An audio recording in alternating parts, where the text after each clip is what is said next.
Hello everyone, অনেক দিনের break. আজকে অলমোস্ট আমাদের সিলেবাসটা অনেকটাই এগিয়ে গেছে। অ্যাটমস, নিউক্লিয়াই আর সেমিকন্ডাক্টর, এই তিনটে পোর্শন বাকি আছে। আমরা আজকে অ্যাটম স্টার্ট করছি। খুব ইজি চ্যাপ্টার। স্কোরিং এক্সামে কোশ্চেন আসে, এন্ট্রান্সে হোক বা বোর্ডসে হোক, সবেতেই কোশ্চেন আসে। বাট খুব কম এফোর্টে কিন্তু চ্যাপ্টারটা প্রিপেয়ার করা যায়। সো স্কোরিং খুব, সেই কারণে খুব ছোট্ট, মানে কনসেপ্ট কয়েকটাই মাত্র আছে আর খুব ইজি। তো ফার্স্টে রাদারফোর্ড এক্সপেরিমেন্ট। তো রাদারফোর্ড এক্সপেরিমেন্ট বলতে বেসিক্যালি এটা বলার আগে আর অ্যাটমিক মডেল শিখতে হবে। অ্যাটমিক মডেল বলতে থমসন অ্যাটমিক মডেল। থমসনের অ্যাটমিক মডেল যেটা ছিল, মানে অ্যাটম তো নর্মালি বুঝতে পারছো যে আমরা কোনো কিছু মেটেরিয়ালের ব্যাপারে বলি তার সবচেয়ে স্মলেস্ট পার্টস। তো সেইটার স্ট্রাকচার বুঝতে গিয়ে অনেক, মানে পুরনো অনেক হিস্ট্রি। সেটাতে থমসন যে মডেলটা ছিল সেটাও কিন্তু অনেকটা পরের মডেল। তারাও আগে অনেক প্রেডিকশান অনেকভাবে প্রেডিক্ট করা হয়েছে যে অ্যাটমের স্ট্রাকচার কেমন হতে পারে, কোনো মেটেরিয়ালের সবচেয়ে স্মলেস্ট পার্ট তার ইন্টারনালি কীরকমভাবে অ্যারেঞ্জড হতে পারে, সেখানে কী কনস্টিটিউয়েন্ট আছে লাইক কিছু। তো সেখানে প্রোটন, নিউট্রন, ইলেকট্রন ডিসকভার হওয়ার পরের ডিসকাশন আমি করছি, যেখানে ইলেকট্রন ডিসকভার ছাড়াই কিন্তু একটা অ্যাটমিক মডেল ছিল, সেগুলো তোমাদের লাগবে না। বাস থমসন অ্যাটমিক মডেল যেটা ছিল সেটা প্লাম পুডিং মডেল বলা হয়। এগুলো জাস্ট হিস্ট্রি মনে রাখলেই হবে, মানে জাস্ট গল্প শুনলেই হবে।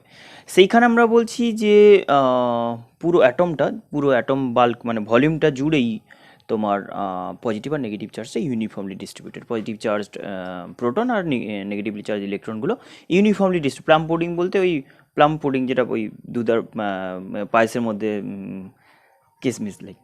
তো সেইটাতে বলা হচ্ছে যে মাথায় রাখতে হবে পুরোটা পজিটিভ মিডিয়াম। এটা অ্যাজিউম করেছিল যে পুরো অ্যাটমটা জুড়ে একটা পজিটিভ ভলিউমেট্রিক একটা মিডিয়াম লাইক, তার মাঝে মাঝে কিছু কিছু জায়গায় ইলেকট্রনটা ডিস্ট্রিবিউটেড আছে, ইলেকট্রন প্লেসড আছে। তো সেখানে সেটার মানে নিউক্লিয়াসের যে স্টেবিলিটিটা এক্সপ্লেন করেছিল সেটা হচ্ছে, হ্যাঁ, যেটা প্র্যাকটিক্যালি অবজার্ভ ফ্যাক্ট যে একটা atom as a whole neutral, সেটা অবজার্ভ হয়েছিল অ্যান্ড সেটা এক্সপ্লেন করতে পেরেছিল এরকমভাবে। কারণ পুরোটা জুড়ে ইউনিফর্মলি পজিটিভ নেগেটিভ যদি থাকে তাহলে বেসিক্যালি নিউট্রাল হবে। দেখো এমনিতেই কোনো কিছু, কোনো এক্সপেরিমেন্ট যদি না হয়, কোনো এভিডেন্স যদি না থাকে, তোমার এটাই মাথায় আসবে যে পজিটিভ আর নেগেটিভ চার্জটা ইউনিফর্মলি ডিস্ট্রিবিউটেড থাকবে। তো সেটা একটা মডেল বলতে কিছু মানে জাস্ট কী বলবো, কোনো সাজেশান দেওয়া যে এইরকম হতে পারে। মডেল বলতে ওই রকমই, যে এর মতো ভাবো। লাইক মডেল তো আমরা ওইটাই বুঝি যে কোনো কিছুর, হ্যাঁ, মডেল বানালাম, মানে লাইক একটা আইডিয়া দিচ্ছি যে এরকম টাইপের, বা ওটার একটা রেপ্লিকা লাইক। তো সেরকমই যে পজিটিভ আর নেগেটিভ চার্জটাকে ইউনিফর্মলি ডিস্ট্রিবিউটেড ধরে নিয়েছিল through out the volume. Positive charge একটা মিডিয়াম লাইক, তার মাঝে মাঝে ইলেকট্রন নেগেটিভ চার্জ পার্টিকেলগুলো প্লেসড আছে। তো সেখানে ওভারঅল অ্যাটমটা নিউট্রাল, সেটাও এক্সপ্লেন হয়ে গেছিলো। আর তুমি বলবে স্টেবিলিটি কী করে এক্সপ্লেন হবে, সেটা আমি যদি বলি যে ওভারঅল একটা পজিটিভ চার্জের মাঝে মাঝে কিছু নেগেটিভ, মানে পজিটিভ মিডিয়ামের মাঝে কিছু যদি নেগেটিভ পার্টিকেল থাকে, তাহলে কীভাবে এক্সপ্লেন করছি দেখো। সেখানে বলছে যে যে কোনো একটা নেগেটিভ পার্টিকেল যদি হয়, তাকে সব দিক থেকে পজিটিভ চার্জ পার্টিকেলগুলো ইকুয়ালি অ্যাট্রাক্ট করে ক্যান্সেল আউট করে রেখেছে, মানে কোনো নেট ফোর্স নেই। তো সেই বেসিসে বলতো যে নেগেটিভ চার্জগুলো বা পজিটিভ চার্জের ব্যাপারে যদি সিমিলারলি বলি, পজিটিভ আর নেগেটিভটা মিক্স আপ যদি ইউনিফর্ম মিক্সচার হয়, লাইক কোনো পার্টিকেলের উপর নেট কোনো ফোর্স থাকবে না।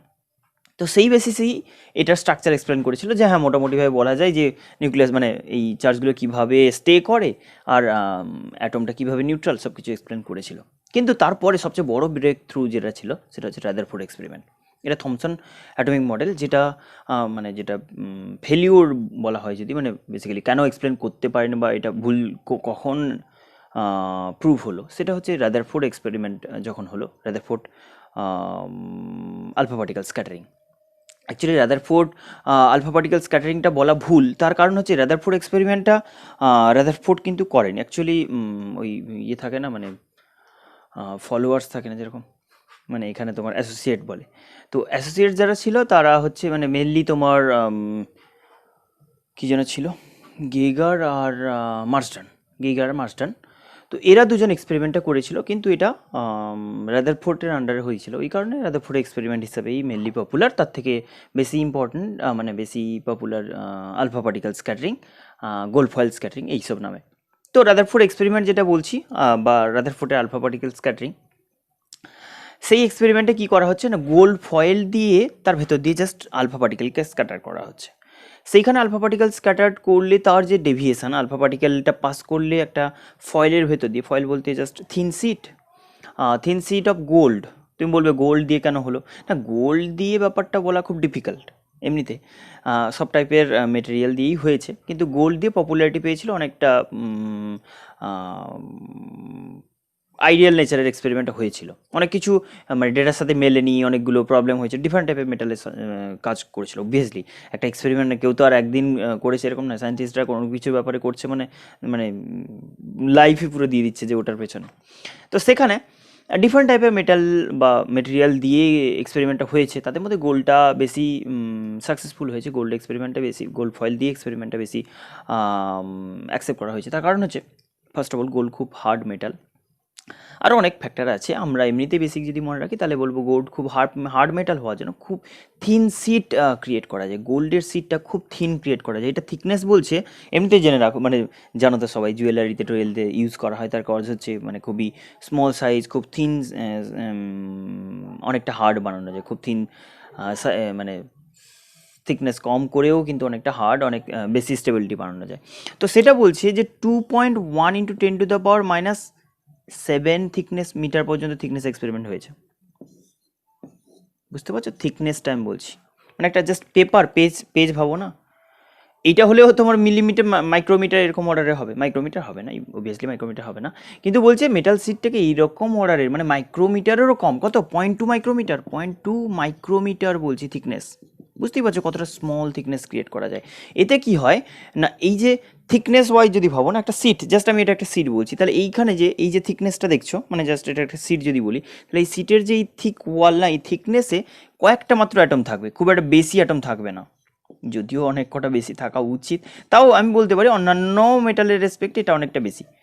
কখনো কখনো এটা বলা হয় যে একটা একটা একটা করে জাস্ট অ্যাটম থাকে না, এরকম না, ম্যাক্সিমাম তুমি 10⁻, এটা যদি মাইক্রোমিটার বলো, তাহলে একটা অ্যাটমের যদি সাইজ আমরা পরে দেখবো, সেখানে 10⁻⁻10 মিটার মতো দেখবো সাইজ, তাহলে সেখানে 10 মিটার বললেও অ্যাটলিস্ট 10⁻³ টাইমস হচ্ছে, রাইট না, মানে 1000। তো সেরকমও যদি বলা হয় তাহলে খুব মানে মিনিমাইজ করা যায়, যে এই সাইড ওয়াইজ যে অ্যাটমের প্লেসমেন্ট সেটা মিনিমাইজ করা যায়। তো সেখানে এক্সপেরিমেন্টে কী করা হচ্ছে, এরকম একটা ফয়েল ভাবো, জাস্ট এরকম অ্যাটমগুলো অ্যারেঞ্জড আছে, এরকম অ্যাটমগুলো অ্যারেঞ্জড আছে, একটা সিট, জাস্ট এরকম থিন সিট, তাহলে সেখান দিয়ে আলফা পার্টিকেল পাস করানো হচ্ছে। আলফা পার্টিকেলের সোর্স কী বলতে পারো না, যে কোনো রেডিও অ্যাক্টিভ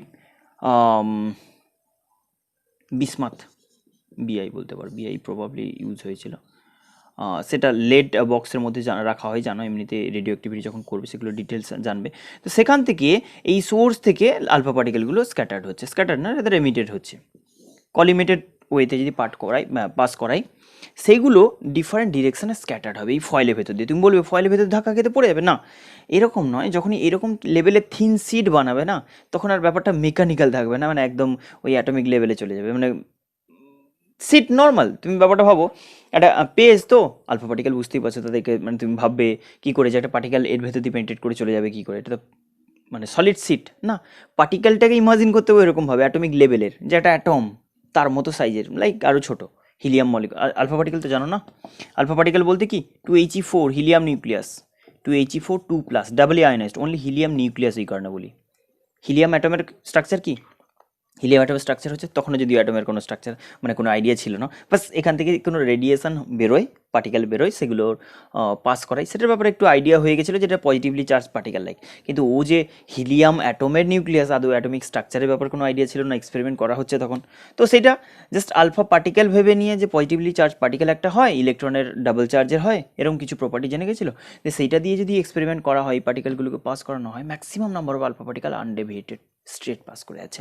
বলছি তার ব্যাপারে, আগে আলফা পার্টিকেলের প্রপার্টি বলো। আলফা পার্টিকেল বলতে হিলিয়াম নিউক্লিয়াস বলছি, হিলিয়াম অ্যাটম কী হয়, দুটো প্রোটন থাকে, তার অ্যারাউন্ডে দুটো প্রোটন আর দুটো নিউট্রন থাকে নিউক্লিয়াসে, আর তার অ্যারাউন্ডে দুটো ইলেকট্রন রিভলভ করে। তো সেই দুটো ইলেকট্রন রিমুভ করে দিলে পড়ে থাকে শুধুই নিউক্লিয়াস, সেরকম বলছে যে হিলিয়াম অ্যাটমের জাস্ট নিউক্লিয়াসটাই হচ্ছে আলফা পার্টিকেল। ওকে, সেই আলফা পার্টিকেল যদি পাস করানো হয় কোনটা, এই ফয়েলের ভেতর দিয়ে, বুঝতেই পারছো যে এই গোল্ড ফয়েল, গোল্ড মানে অ্যাটমিক নাম্বার কত গোল্ডের, AU তো গোল্ড, হ্যাঁ 79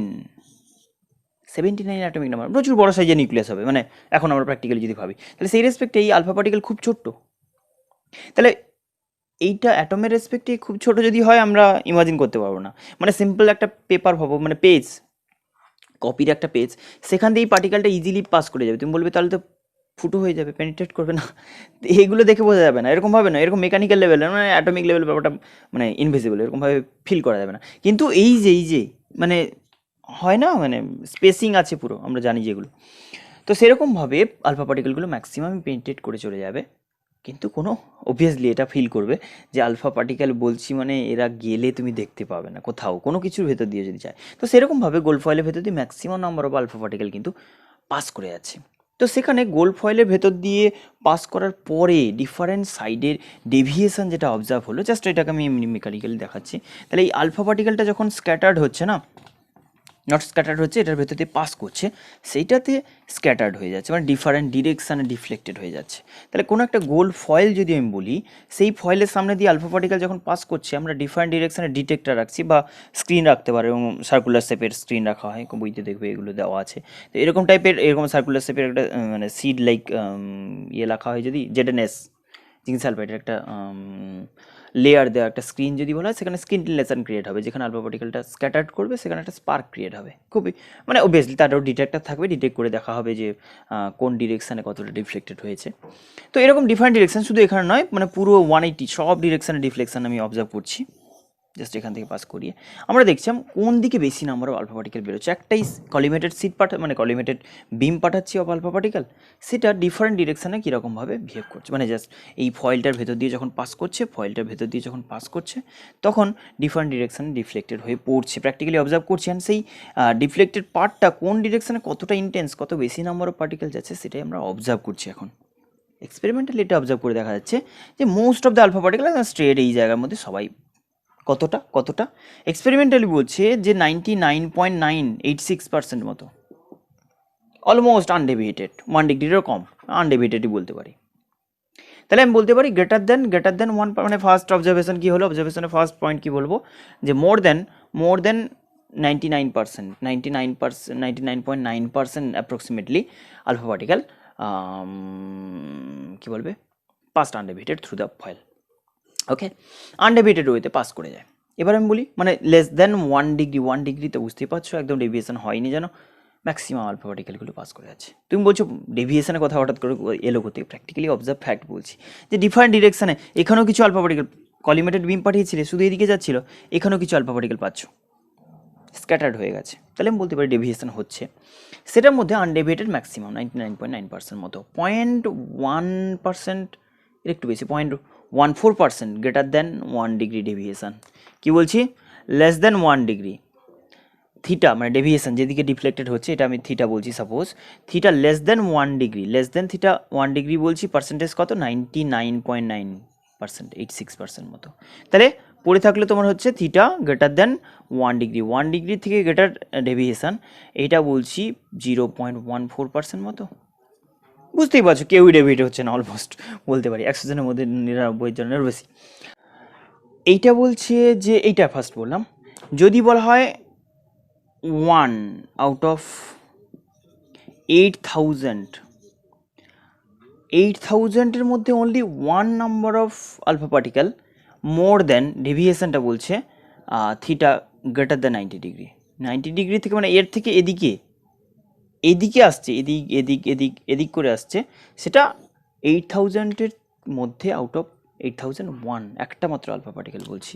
আর একটা হচ্ছে যেটা হচ্ছে 1 out of 10⁶ number of alpha পার্টিকেলের মধ্যে একটা আলফা পার্টিকেল, 1 মিলিয়নসের মধ্যে একটা আলফা পার্টিকেল এক্স্যাক্টলি 180 ডিগ্রিতে ডেভিয়েটেড হচ্ছে, থিটা ইকুয়ালস টু বলছি 180 ডিগ্রি।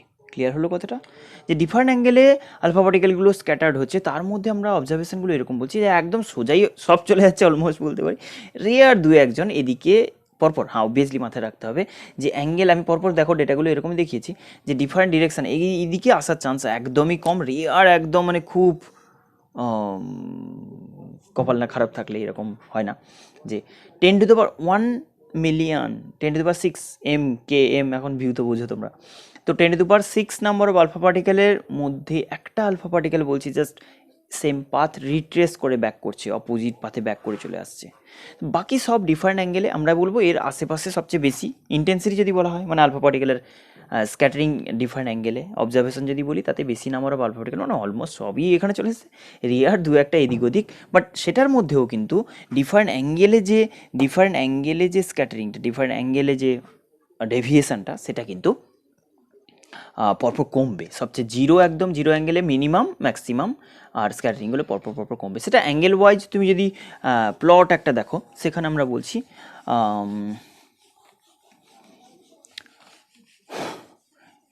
এইটা তোমাদের সিলেবাসে তেমনভাবে ডিটেলে অতটা নেই, বাস দুটো প্যারামিটার লাগে, একটা ইম্প্যাক্ট প্যারামিটার, একটা হচ্ছে ডিস্টেন্স অফ ক্লোজেস্ট অ্যাপ্রোচ। এই দুটো জিনিসই লাগবে, ওটার উপরেই ফোকাস করতে হয় মেনলি। আর এখানে এক্সপেরিমেন্টে যে আমরা দেখছি ডিফারেন্ট অ্যাঙ্গেল ভার্সেস নাম্বার বলছি, অ্যাঙ্গেল ভার্সেস নাম্বার অফ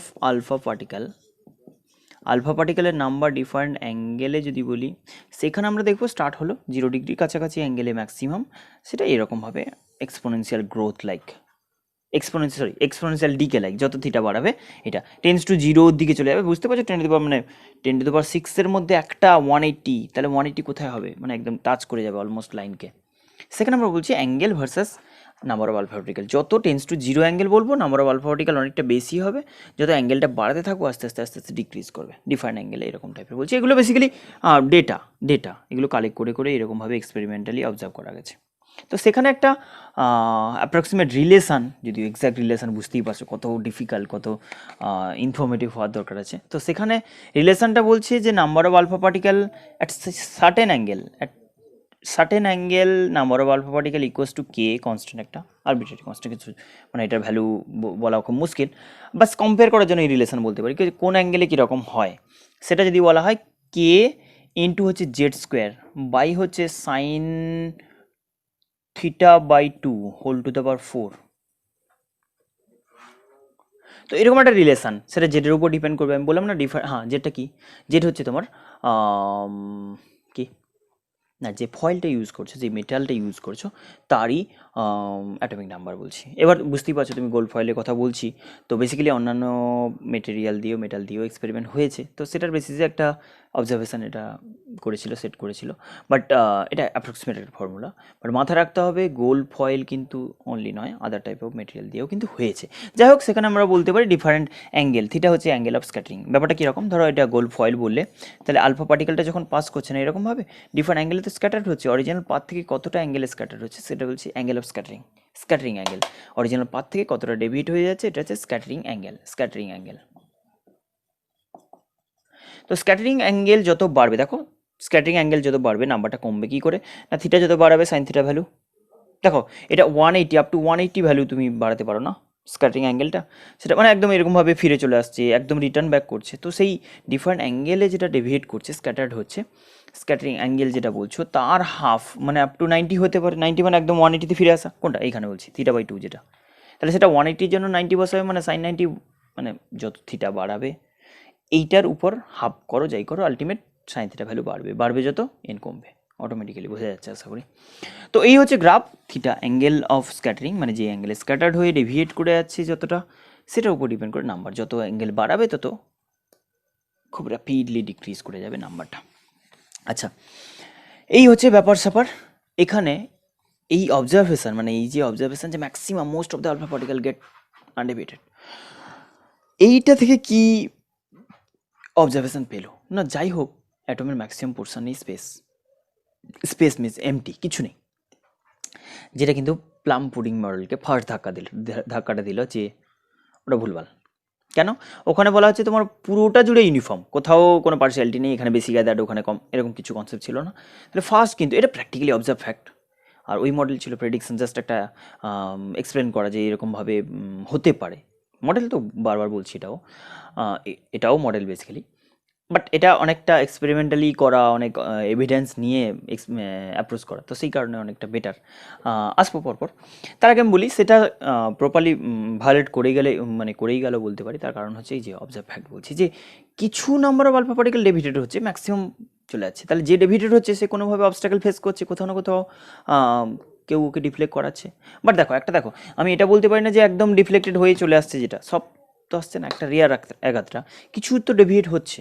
তাহলে এটা মানে বেসিক্যালি ডেভিয়েশনের ক্ষেত্রে সবচেয়ে মেন যে রোলটা প্লে করছে, যে পজিটিভ চার্জকে কে ডেভিয়েট করাতে পারে, পজিটিভ চার্জ পার্টিকেল। তাহলে পজিটিভ চার্জ পার্টিকেল কোথাও না কোথাও একটা জায়গায় আছে যেটা পাশ কাটিয়ে ম্যাক্সিমাম চলে যাচ্ছে, একজন পারছে না, সেটা দিয়ে ডিফ্লেক্টেড হয়ে যাচ্ছে। খুব কাছ দিয়ে গেলে একটু বেশি ডিফ্লেক্টেড হয়ে যাচ্ছে, একদম সোজা গেলে ব্যাক করে চলে আসছে, এরকম লাইক কিছু। মানে এখান থেকে একটা প্রেডিকশন ফার্স্ট কাজ করলো, যেটা যে পজিটিভ চার্জ যে কিনা পজিটিভ চার্জকে রিফ্লেক্ট করাতে পারে, যেহেতু আমরা এক্সপেরিমেন্টটা পজিটিভ চার্জ দিয়ে করেছি, যে পজিটিভ চার্জটা কিন্তু কোনো না কোনোভাবে একটা জায়গায় কনসেন্ট্রেটেড আছে, খুব কম জায়গার মধ্যে, ম্যাক্সিমাম জায়গাটি ফাঁকা পড়ে আছে, কোথাও না কোথাও একটা জায়গায় যে গ্যাদার্ড আছে। দেখো নর্মাল কনসেপ্ট পজিটিভ আর নেগেটিভ চার্জ দিয়ে মানে ইকুয়ালি পজিটিভ নেগেটিভ চার্জ যদি থাকে, তুমি এমনিতে কোনো ব্যাপারে কোনো কিছুর ব্যাপারে যদি বলো, তাহলে পজিটিভ আর নেগেটিভ চার্জ ইকুয়ালি ইউনিফর্মলি থাকবে, তো নেট জিরো হবে। এটাই থমসন মডেল ঠিকই ছিল, ও ওইভাবেই মানে জেনারেলি প্রেডিক্ট করেছিল। কিন্তু এক্সপেরিমেন্টালি ফার্স্ট এই অবজারভেশনটা দিল যে হঠাৎ করে একটা জায়গায় জড়ো করে আছে। এই ব্যাপারটা মানে একদম মানে আরবিট্রারিলি যদি প্রেডিক্ট করা হয় তাহলে এটা আসবে না। এটা এক্সপেরিমেন্টালি ফ্যাক্ট দেখিয়ে যে maximum number of alpha particle চলে যাচ্ছে, কিন্তু একাত্রা যা আলফা পার্টিকেল এদিক ওদিক হয়ে যাচ্ছে। তার মানে কি না, একটা আত্রা আলফা পার্টিকেল ডেভিয়েট করছে, মানে একটা আত্রা আলফা পার্টিকেলকে কোনো, আর কাকে, আলফা পার্টিকেলকে ডিফ্লেক্ট করাচ্ছে। তার মানে কি কোনো পজিটিভ চার্জই পারে ওটাকে ডিফ্লেক্ট করাতে। তাহলে আমি বলতে পারি আলফা পার্টিকেলকে ডিফ্লেক্ট করানোর ক্ষেত্রে কোনো পজিটিভ কনসেন্ট্রেটেড চার্জেরই রোল আছে মেনলি। তাহলে বলতে পারি একটা অ্যাটমের যতটাই পজিটিভ চার্জ সেটা কোথাও না কোথাও কনসেন্ট্রেটেড আছে, এনি হাও যে কোনোভাবে। তখন নিউক্লিয়াস্টিক গ্লাসের কনসেপ্ট বা বোর মডেলে আদৌ ওইসব ইন্ট্রোডিউস করা হয়নি নামটাম, কিন্তু একটা জায়গায় কনসেন্ট্রেটেড আছে, এইটুকু একটা আইডিয়া কাজ করছিল। তো সেখানে আমরা এখন যেটা বলবো মেনলি তোমাদের ফর্মুলাটাকে মানে ফর্মুলা যে দুটো লাগবে সেটা একটু আগে বলে দিই, যেটা হচ্ছে ইম্প্যাক্ট প্যারামিটার, একটা হচ্ছে তোমার ডিস্টেন্স অফ ক্লোজেস্ট অ্যাপ্রোচ। তো এই অবজার্ভ ফ্যাক্টগুলো বললাম, নাম্বার অফ আলফা পার্টিকেলের ভার্সাস থিটা বললাম, কোন অ্যাঙ্গেলে কীরকমভাবে ডেভিয়েটেড হয়ে যাচ্ছে। এবার আমি বলছি distance of closest approach, distance of closest approach.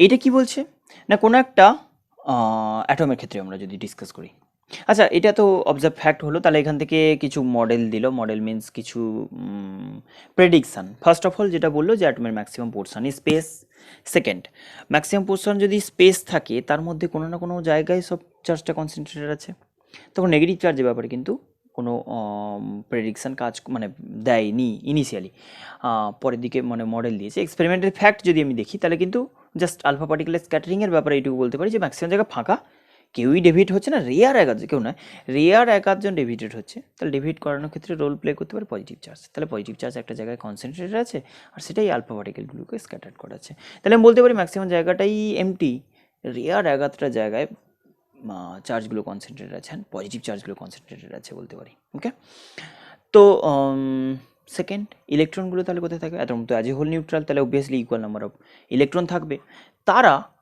তাদের যদি স্টেবিলিটি এক্সপ্লেন করতে হয় বসে থাকলে তো হবে না। তাহলে একটা জায়গায় যদি কনসেন্ট্রেটেড থাকে, অবভিয়াসলি এটা বলো, একটা জায়গায় যদি সব পজিটিভ চার্জগুলো নিউক্লিয়াসে পজিটিভ চার্জগুলো কনসেন্ট্রেটেড থাকে, নিউক্লিয়াস নয় তখন নিউক্লিয়াস নাম হয়নি, তো একটা জায়গায় কনসেন্ট্রেটেড যদি থাকে তাহলে নেগেটিভ চার্জগুলো কী করতে পারে, তার আশেপাশে বসে থাকতে পারে কখনো?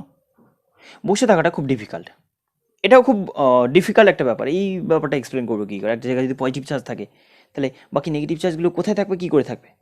তাতে কোনো মানে সাপোর্ট নেই যে একটা স্ট্রিং দিয়ে বাঁধা আছে, স্ট্রিং দিয়ে একটা রড দিয়ে কানেক্ট করা পজিটিভ চার্জ রাখা আছে, এরকম তো কোনো কনসেপ্ট নেই। তাহলে সে নেগেটিভ চার্জগুলোকে রাখা যায় কী করে, তাদের স্টেবিলিটি কী করে এক্সপ্লেন করবে?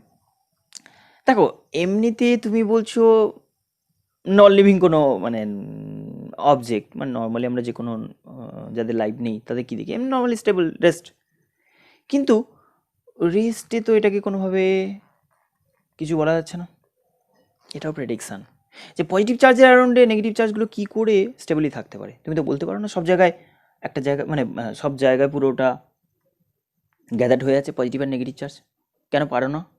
তার কারণ হচ্ছে অ্যাটমের একটা সাইজ আছে, তো সেই রেসপেক্টে তুমি ছোট্ট জায়গা বললে, তো বলে না ম্যাক্সিমাম জায়গা ফাঁকা, তাহলে অ্যাটমের সাইজ কী করে ডিসাইড হলো? ওটাই তাহলে, এটাই যদি আলটিমেট হয় তাহলে এখানে কিন্তু স্পেসিং তাহলে কী করেছে, একটা অ্যাটমের থেকে একটা ডিস্টেন্স কেন আরও কাছাকাছি চলে আসুক।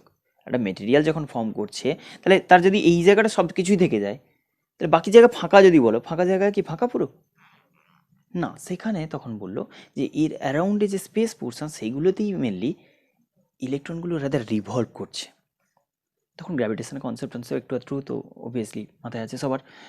তো সেইটার ব্যাপারে বলছে যে অ্যাট্রাকটিভ ফোর্স দিলে যেরকম কোনো হেভি অবজেক্ট কোনো স্মল অবজেক্টকে রিভলভ করাতে পারে না, আমরা যেটা স্যাটেলাইট বলেছি, মনে আছে 11-এ করেছিলে স্যাটেলাইট, সেখানে আমরা বলতে কোনো হেভি অবজেক্টের অ্যাবাউটে কোনো স্মল অবজেক্ট সেটা চার্জড হতে পারে, মাস নিয়ে হতে পারে, অনলি কিছু ব্যাপারে যদি বলি রিভলভ করে, তাহলে সেটাকে কিন্তু আমি বলতে পারি কি স্যাটেলাইট। ওই স্মল অবজেক্টটাকে হেভি অবজেক্টটা স্যাটেলাইট বলতে পারি। সিমিলার কনসেপ্টে যে নিউক্লিয়াসের অ্যাবাউটে, মানে নিউক্লিয়াস না, আবার বলছি কনসেন্ট্রেটেড পজিটিভ চার্জটার অ্যাবাউটে এই নেগেটিভ চার্জ ইলেকট্রনগুলো রিভলভ করছে, আর সেটার উপরই অ্যাটমটার সাইজ ডিসাইড হচ্ছে।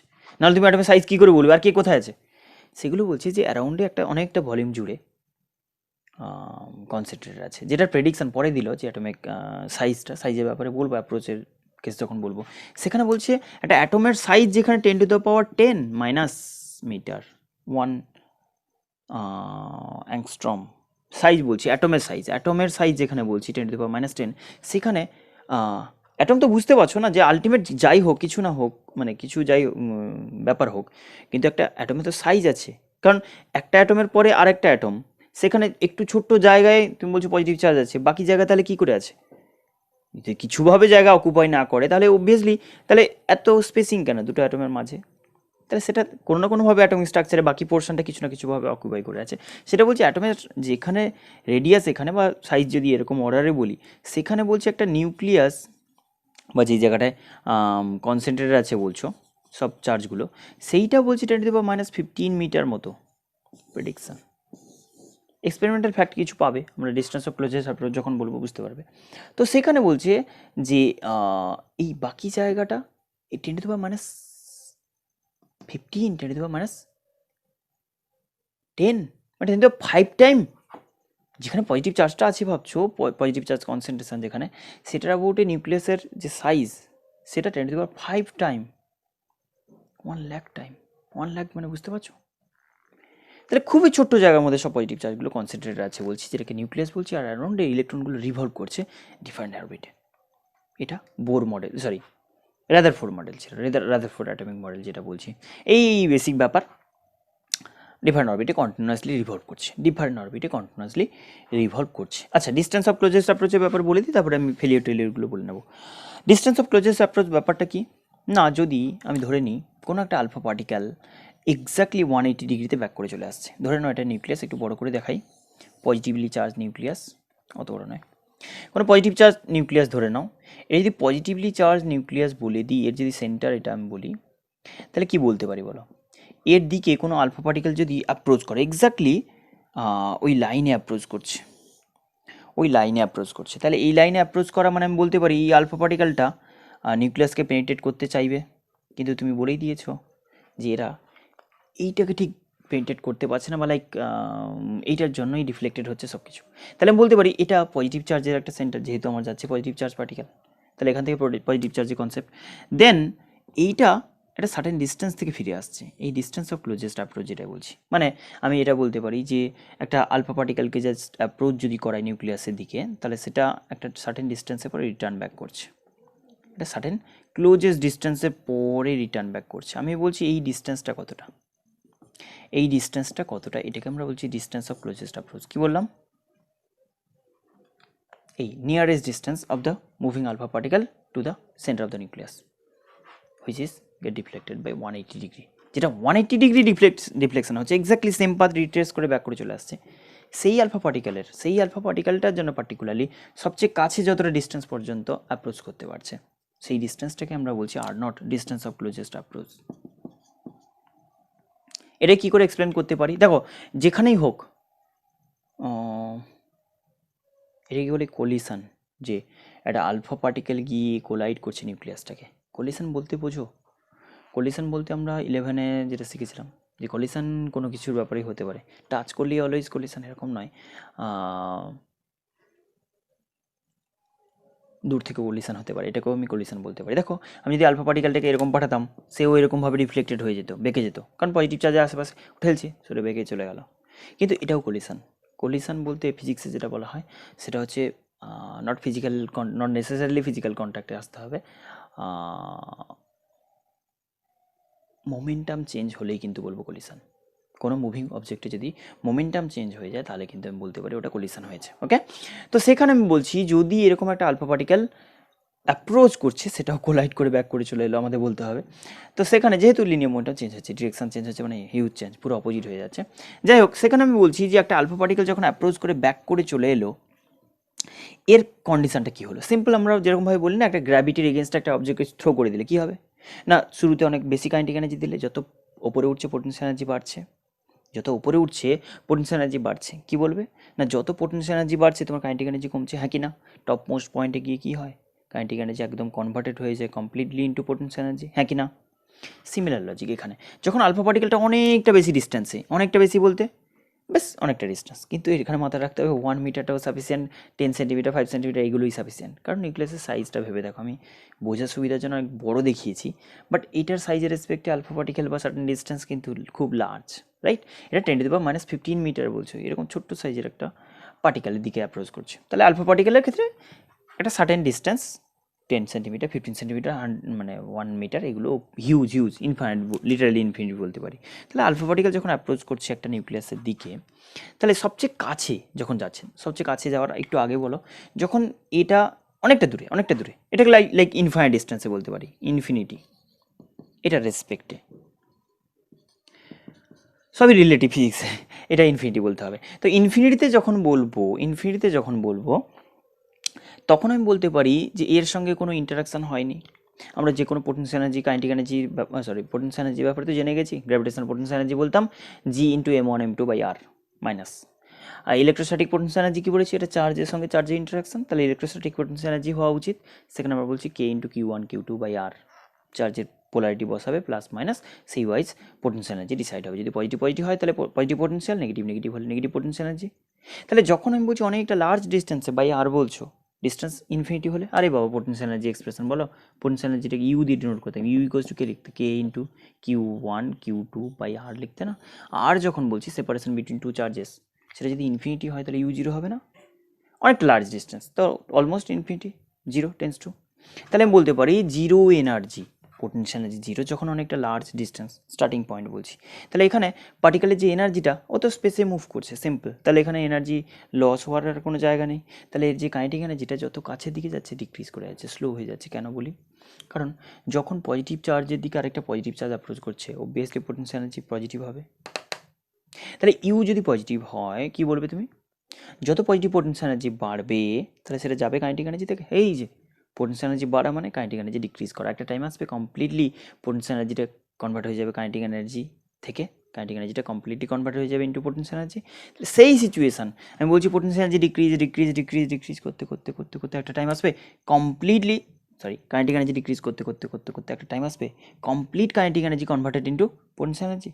সেই সিচুয়েশানে আমি বলতে পারি আর ফার্দার মোশন নেই, পার্টিকেল আর অ্যাপ্রোচ করতে পারছে না, এবার আমি থেমে গেছে। তাহলে এবার কী হবে, এই সিচুয়েশানে একটা রেস্টে পার্টিকেলকে ছেড়ে দেওয়া হলো, জাস্ট মানে ওখানে নিয়ে গিয়ে কেউ ছেড়ে দিয়েছে, তাহলে পজিটিভ চার্জ ওকে কী করবে, immediate return back, repulsive force দিয়ে রিটার্ন ব্যাক করবে না, আবার ওই পোটেনশিয়াল এনার্জিটা converted into kinetic energy.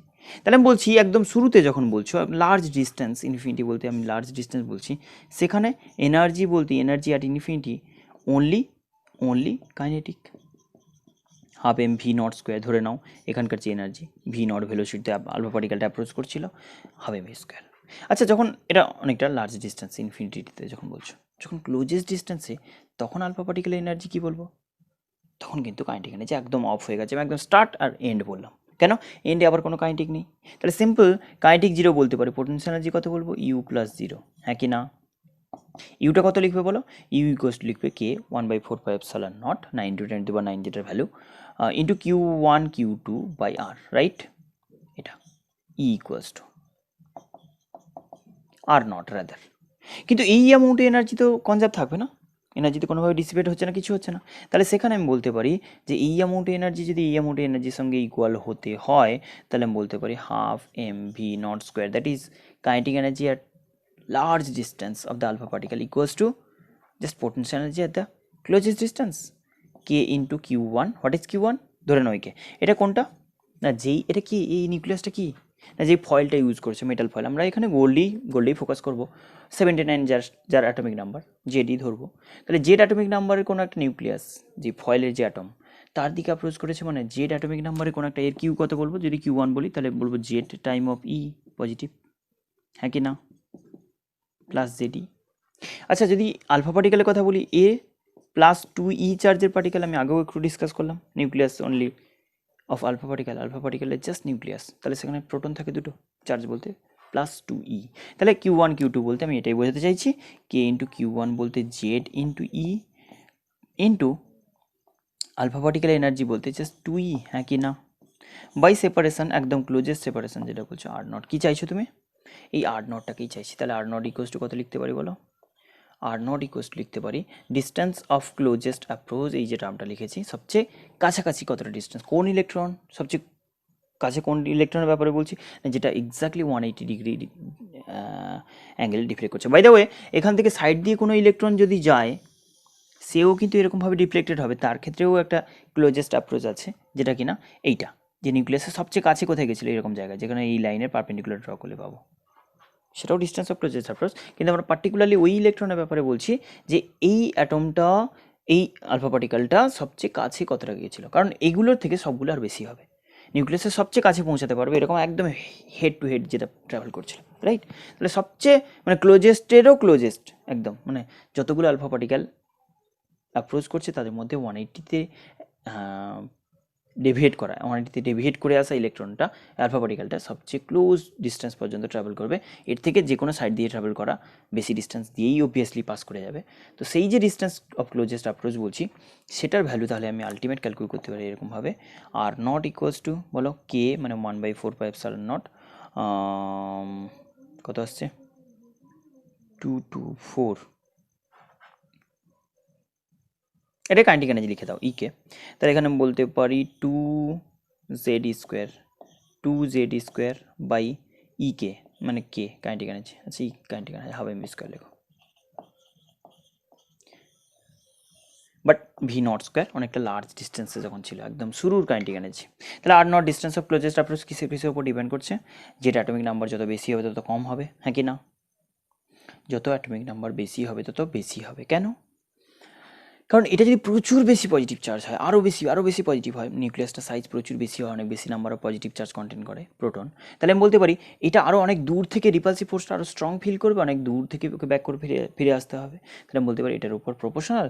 Second thing বললাম কাইনেটিক এনার্জি, এর যত বেশি এনার্জি হবে তত আরও কাজ পর্যন্ত এগিয়ে যেতে পারবে, কাইনেটিক এনার্জি বেশি থাকলে ও পোটেনশিয়াল, মানে ফাইনালি পোটেনশিয়াল এনার্জিতে কনভার্ট হবে যখন, তাহলে সেটাও কাইনেটিক এনার্জি অনেক, পোটেনশিয়াল এনার্জিটা বাড়বে অনেক, আর পোটেনশিয়াল এনার্জি বাড়াতে গেলে ডিস্টেন্সটা কমাতে হবে, তাহলে সেই ওয়াইজ বলতে পারি যে বেশি এনার্জেটিক আলফা পার্টিকেল যদি হয় তাহলে অনেকটা ক্লোজ ডিস্টেন্স পর্যন্ত অ্যাপ্রোচ করতে পারবে, আর যত কম এনার্জেটিক হবে কম ডিস্টেন্স, আর নিউক্লিয়াসটা সাইজ যত বেশি হবে, মিনস অ্যাটমিক নাম্বার যত বেশি হবে, সেটা ওয়াইজ কিন্তু ক্লোজেস্ট অ্যাপ্রোচ তত বেশি হবে, ক্লোজেস্ট অ্যাপ্রোচ তত বেশি হতে পারবে, তত কম হতে পারবে না, কেন, কারণ দূর থেকে ফিরে আসতে হবে, কিছু করার নেই, বোঝা গেছে আশা করি।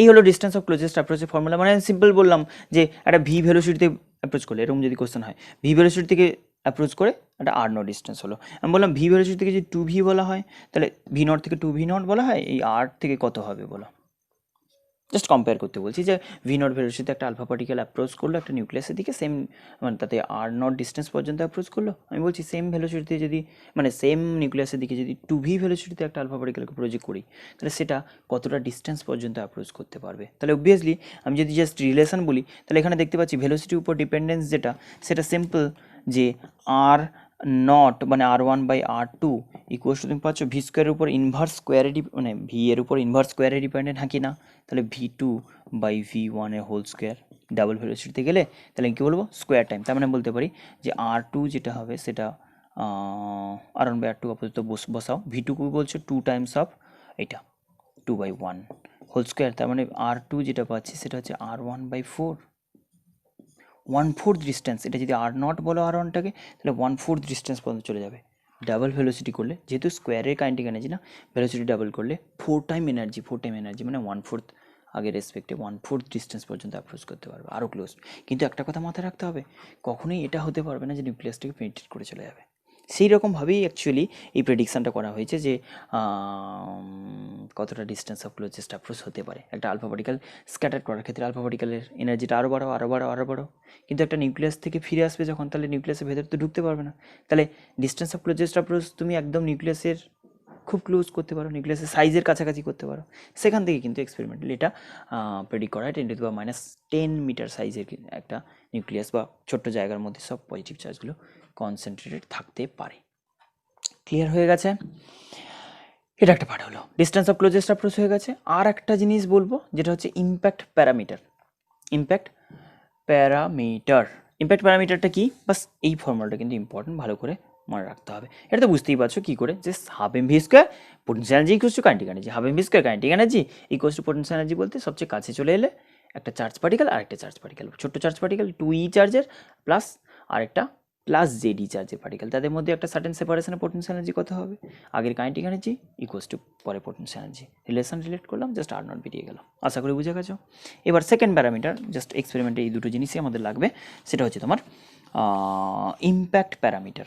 একই জিনিস বলছিলাম এক্ষুনি। ইম্প্যাক্ট প্যারামিটার ব্যাপারটা কীরকম, কোনো সার্টেন অ্যাঙ্গেলে যখন একটা আলফা পার্টিকেল স্ক্যাটার্ড হচ্ছে, কোনো সার্টেন অ্যাঙ্গেলে যদি আলফা পার্টিকেল স্ক্যাটার্ড হয়, তাহলে সেই স্ক্যাটারিংয়ে যত নিউক্লিয়াসের ক্লোজ অ্যাপ্রোচ করার চেষ্টা করবে না, ও ডিফ্লেক্ট হওয়ার চান্স বাড়বে।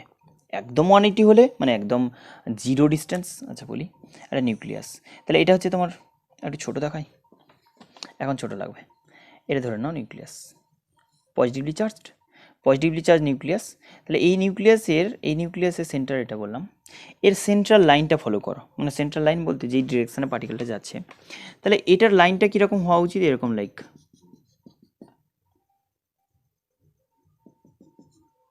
দেখতে পাচ্ছ? তুমি বলছো এই লাইনের কাজ দিয়ে কোনো একটা আলফা পার্টিকেল পাস করালে,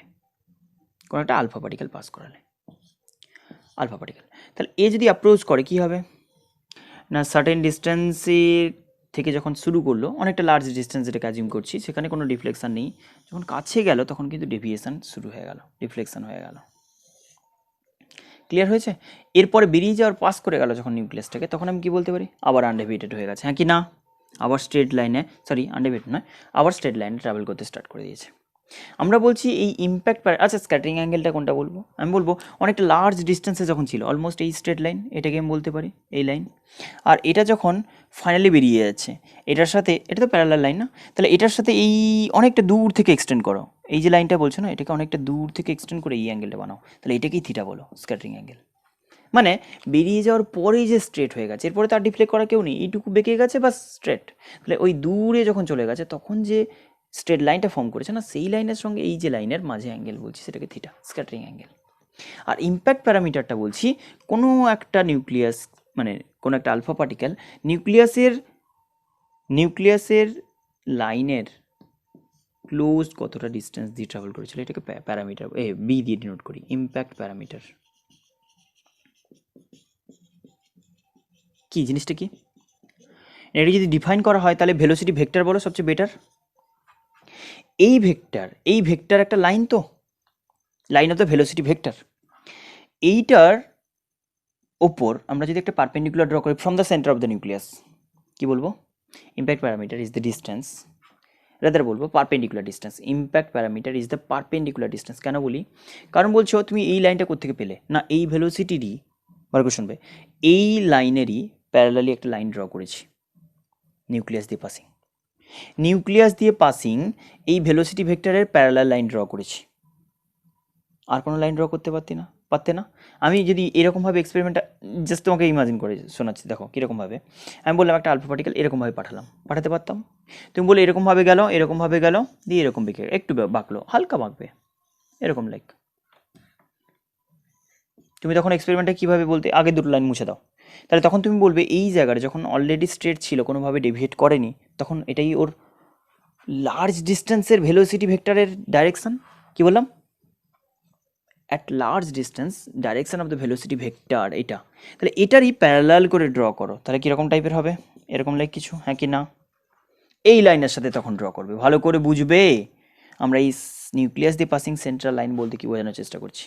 আগে দুটো লাইনটাকে ইমাজিন করা নেই, তাহলে বুঝতে পারবে যে আলফা পার্টিকেলটা যদি এরকম পাঠাই, ব্যাকা করে ড্র করতেই পারি, তাহলে সেখানে আমি বলছি যে লাইনটাকে ফলো করতে হবে যে অনেকটা লার্জ ডিস্টেন্সে যখন আলফা পার্টিকেলটা মুভ করছিল না, সেই লাইনেরই প্যারালাল একটা লাইন ড্র করব through the centre of the nucleus, তবে তার সাথে যে সেপারেশন, এখানে দেখে কিছু হবে না, আশা করি বুঝে গেছো, আর বলতে লাগবে না। তাহলে সেখানে আমরা বলছি যে নিউক্লিয়াস দিয়ে, নিউক্লিয়াসের সেন্টার দিয়ে পাসিং একটা লাইন, নিউক্লিয়াসের সেন্টার দিয়ে পাসিং লাইনটা কোনটা, ভেলোসিটি ভেক্টরের প্যারালাল। এই দুটো লাইনের যে সেপারেশন অনেকটা লার্জ ডিস্টেন্স, সেটা দ্বারা আরও ইজিলি বললে এই পয়েন্ট থেকে ভেলোসিটি ভেক্টরের উপর ড্রন পারপেন্ডিকুলার, সেটা তুমি এইটাকে এক্সটেন্ড করে নিয়ে এখানে দেখাও বা এটাকে পিছিয়ে এনে এখানে দেখাও। তাহলে আমি বলতে পারি, ডেফিনেশন বলছি, impact parameter is the perpendicular distance from the center of the nucleus to the velocity vector when the alpha particle is at large distance from the nucleus. কি বললাম, perpendicular distance drawn from the center of the nucleus to the velocity vector of the alpha particle when it is at large distance. Clear হয়ে গেছে? মানে যখন দূরে তখন কোনো deviation start হয়নি, কাছে আসছে পরপর ডেভিয়েট করে যাচ্ছে, সেখানে আমি বলবো না, তার আগে আমি বলছি অনেকটা দূরে যখন, তখন বলছি এই নিউক্লিয়াসের যদি লাইন বলা হয় ওরই প্যারালালি, ওই লাইনের প্যারালালি একটা লাইন যদি ড্র করি থ্রু নিউক্লিয়াস, তাহলে ওই দুটো লাইনের মাঝে কতটা গ্যাপিং থাকবে সেইটার উপর ডিপেন্ড করবে ডেভিয়েশনটা। আমি বললাম না, এটা যদি টেন্স টু জিরো করে দাও, দেখে নাও এটা ফিরে ব্যাক করে চলে আসবে, হ্যাঁ কি না, একদম 180 ডিগ্রি ডিফ্লেকশনে ডেভিয়েট করবে। যত এটা বাড়াবে, আমি বললাম এরকম, আচ্ছা একটু ভেবে দেখো দিকে, আমি যদি এরকম পাঠাই, রেড লাইন দিয়ে দেখাই তোমাকে, যদি আমি দূর দিয়ে করতাম ব্যাপারটা কেমন হতো, আমি এরকম যদি করতাম, একে বাইপাস করে বেরিয়ে যাবে নাকি সাইড করে বেরিয়ে যাবে না, এইটা হচ্ছে সবচেয়ে ইন্টারেস্টিং জিনিস, যেটা কিন্তু ক্রস করে বেরোবে। ফিল করে দেখো, কম ডেভিয়েট হবে না, তাহলে কম ডেভিয়েট হলে কি এর আগে সোজা যাবে, এটা কিন্তু একে ক্রস করবে, কথাটা মাথায় রাখতে হবে। দেখো আমি ইম্প্যাক্ট প্যারামিটার এই কেসে আমি যদি এটা বলতাম বি ড্যাশ করসপন্ডিংলি থিটা, আমি কোনটা বলবো, অনেকটা দূরে যখন বলবো তখন থিটা ড্যাশ বলছি, হ্যাঁ কি না, বি ড্যাশে করসপন্ডিং থিটা ড্যাশ। দেখো আগে এটা বলেছিলাম থিটা, এটাকে থিটা বলেছি।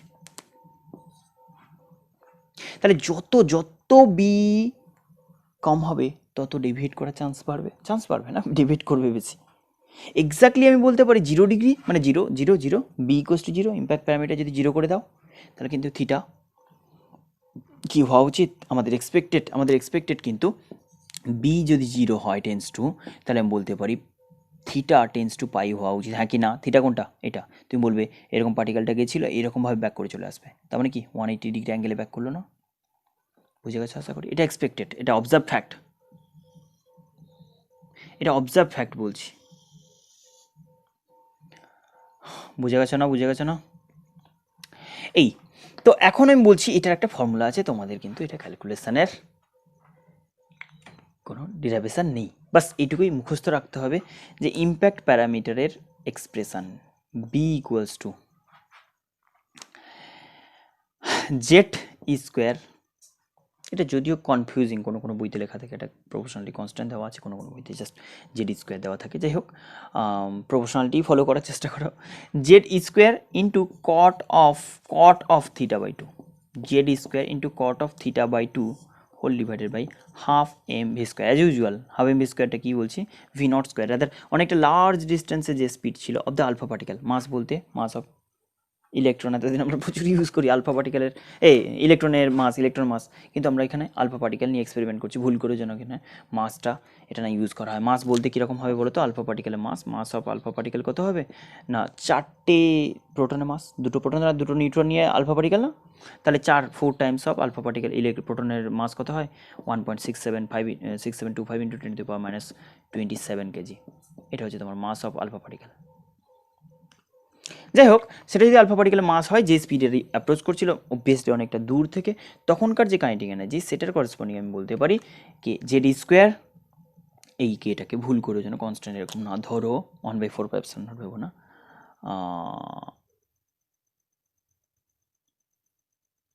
এক মিনিট,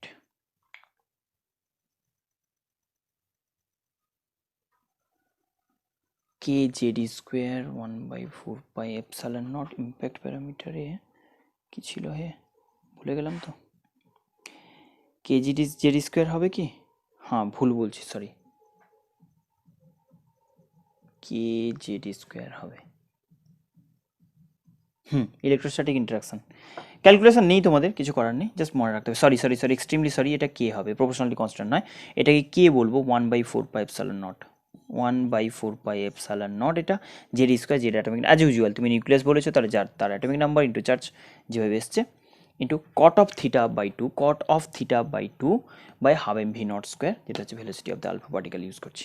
এখন কথাটা হচ্ছে cot of theta by 2 একটু মিলিয়ে দেখে নিতে পারো। যদি আমি বলি অনেকটা বেশি মানে লার্জ, তুমি লার্জ বলতে ইনফিনিটি আবার ভেবো না, বিটা অনেকটা লার্জ, সেটা আমি যদি বলি রাদার এটাতে বেটার হবে b0 আর পাই, থিটা ভ্যালু পাই বসিয়ে দেখো, থিটা ভ্যালু যদি পাই বসাও তাহলে কি আসবে, থিটা ভ্যালু পাই বসালে অটোমেটিক্যালি তুমি দেখো cot 90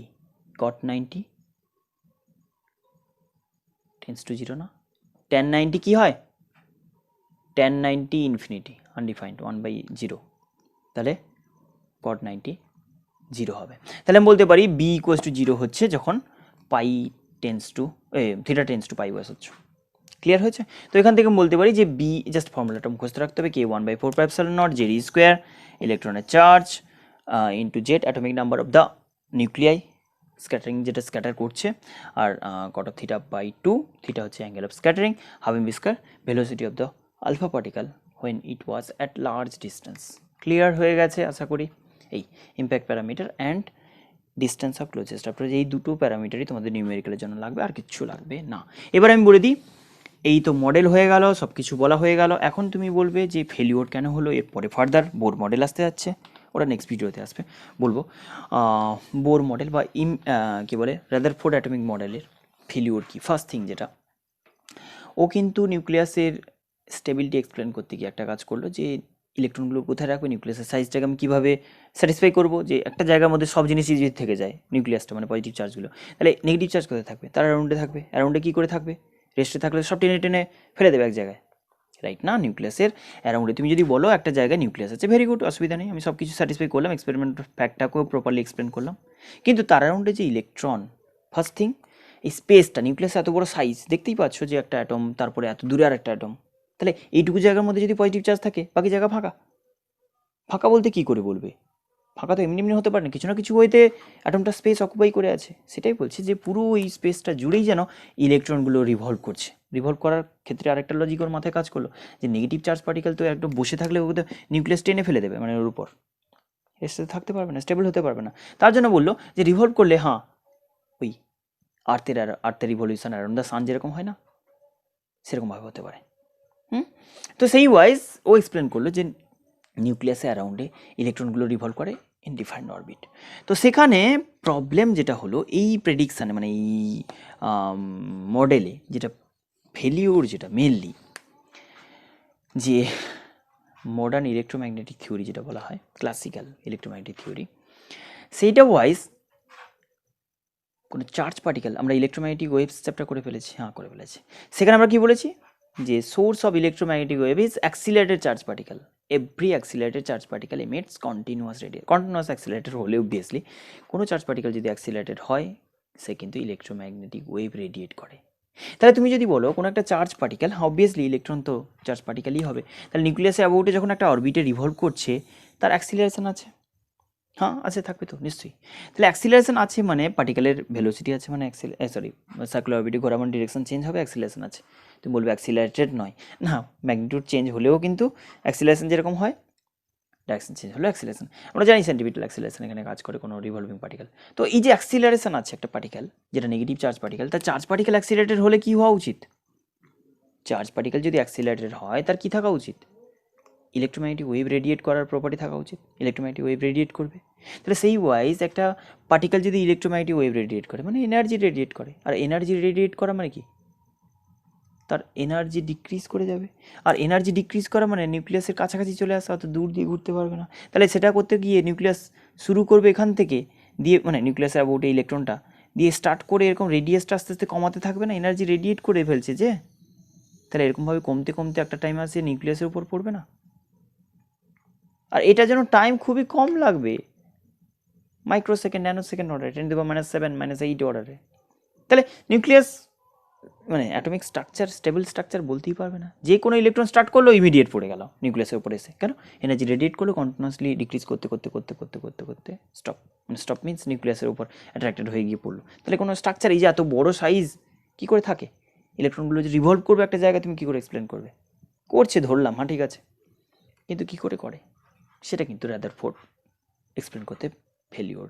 কারণ আমি বললাম তোমাকে চার্জ পার্টিকেল যদি রিভলভ করে তাহলে অ্যাক্সিলারেটেড, আর অ্যাক্সিলারেটেড চার্জ পার্টিকেল হলে তো কথাই নেই, বলবো ইলেকট্রোম্যাগনেটিক ওয়েভ রেডিয়েট করবে। গেল, এটা একটা ফার্স্ট পয়েন্ট ফেলিওর। সেকেন্ড আরেকটা কজের জন্য আরেকটা প্রপার্টি এক্সপ্লেন করতে পারেনি, যেটা হচ্ছে স্পেকট্রাম। অ্যাবজর্পশন স্পেকট্রাম একটা হয়, একটা হচ্ছে এমিশন স্পেকট্রাম। এই এমিশন স্পেকট্রাম বলতে কীরকম, কোনো মেটেরিয়াল মলিকুল তাকে যদি হিটেড করো, মানে গ্যাস অ্যাটম হোক মলিকুল হোক, তাকে যদি হিটেড করো, গ্যাস নয় যে কোনো কিছু, কোনো অ্যাটমের ব্যাপারে বলছি, তাকে যদি হিটেড করা হয়, হিটেড বলতে কীরকম, মানে সিম্পল থার্মালি হিটেড করতে পারো, মানে ডিফিকাল্ট থার্মালি হিটেড করা, ইলেকট্রিক্যালি হিটিং করা। তাহলে হিটিং করে সব কিছুই তো, এই যে ফিলামেন্ট বাল্ব এনার্জি রেডিয়েট করে, কোনো কিছুর ইলেকট্রিক্যাল তো হিটেড করাই যায়। তো সেরকমভাবে হিটেড করে যে রেডিয়েশন পাচ্ছি না, তো কোনো অ্যাটমের ক্ষেত্রে কোনো অ্যাটম থেকে যে রেডিয়েশনগুলো পাচ্ছি সেগুলো ডিসক্রিট এনার্জি, ডিসক্রিট স্পেকট্রাম পাই। স্পেকট্রাম, এটাকে স্পেকট্রাম বলি, মানে যে রেডিয়েশন দেওয়া হয় বা নেওয়া হয়, দেওয়াও হয় অ্যাটমকে। ব্যাপারটা বলা মানে বোঝা একটু হয়তো ডিফিকাল্ট লাগবে, বলে দিচ্ছি, ক্লিয়ার করছি, যে এমিশন স্পেকট্রাম আর অ্যাবজর্পশন স্পেকট্রাম দুটো হয়, দুটোই কিন্তু ডিসক্রিট পাচ্ছি, অ্যান্ড সেটা আইডেন্টিক্যাল। কোনো অ্যাটমের ক্ষেত্রে কোনো মেটেরিয়াল মানে এলিমেন্ট মেনলি বলা উচিত, কোনো এলিমেন্টের ক্ষেত্রে এমিশন স্পেকট্রাম অ্যাবজর্পশন স্পেকট্রাম দুটোই আইডেন্টিক্যাল অলমোস্ট হয়, অ্যান্ড সেটা ডিসক্রিট হয়, যেটা কিন্তু কোনোভাবেই রাদারফোর্ড মডেল এক্সপ্লেন করতে পারে না। কারণ রাদারফোর্ড মডেল ওয়াইজ ইলেকট্রন যদি, ও তো মডেল দিয়ে চলে গেল, পরে পরে অ্যানালাইজ করে দেখাচ্ছে যে না, এইটা যদি হয়, এরকম যদি অবজারভেশন পাই, তাহলে তো ওই মডেল ওয়াইজ এটা স্যাটিসফাই হওয়া উচিত নয় ফেলিওর এক্সপ্লেন করতে। তো সেটাই বলছি, যে যখনই তুমি বলছো আলফা পার্টিকেল স্ক্যাটারিংয়ে ইলেকট্রন রিভলভ করছে এরকম মডেল ওয়াইজ, তাহলে সেখানে এই যে রেডিয়াসগুলো ডিক্রিজ এনার্জি রেডিয়েট করছে, তাহলে সে তো কন্টিনিউয়াসলি একটা রেডিয়াস থেকে একটা রেডিয়াসে, যদিও ডিসক্রিট এরকমভাবে ঠিক বলা উচিত নয়, তাও আমি বলছি পরপর যে এনার্জি ডিক্রিজ, তার কোনো কন্ডিশন তো নেই যে এইটুকু থেকে এইটুকু কমাবে, এরকমভাবে তো নয়। তাহলে কন্টিনিউয়াসলি এনার্জি রেডিয়েট করা মানে অ্যামাউন্ট অফ এনার্জি রেডিয়েশন, সেটা কোনো স্পেসিফিক ভ্যালু হতে পারে না, কন্টিনিউয়াস যা খুশি হতে পারে, অ্যান্ড সেটা all type of energy available হতে পারে। যে একটা ইলেকট্রোম্যাগনেটিক ওয়েভ যখন বডি থেকে বেরোবে, একটা অ্যাটম থেকে বেরোবে, তাহলে সেখানে এমিশন কি কন্টিনিউয়াস লেভেলে, কোনো স্পেসিফিক ভ্যালু হবে না, যে কোনো মেটেরিয়াল যে কোনো এলিমেন্ট থেকেই কন্টিনিউয়াস এনার্জি রেডিয়েট করবে, কোনো স্পেসিফিক ভ্যালু হবে না, যেটা প্র্যাকটিক্যালি অবজার্ভ ফ্যাক্টের এগেনস্টে বলছি। যে ইলেকট্রিক্যালি একটা এলিমেন্টকে হিটেড করো যদি, তাহলে কিন্তু তুমি কোনো স্পেসিফিক ভ্যালু পাবে। মানে কীরকম টাইপের বলছি, ধরো তুমি বললে সিম্পল লাইট দিয়ে বলি, লাইটের কালার বলছো তো ভিভজিওর আমরা যদি কালার বলি,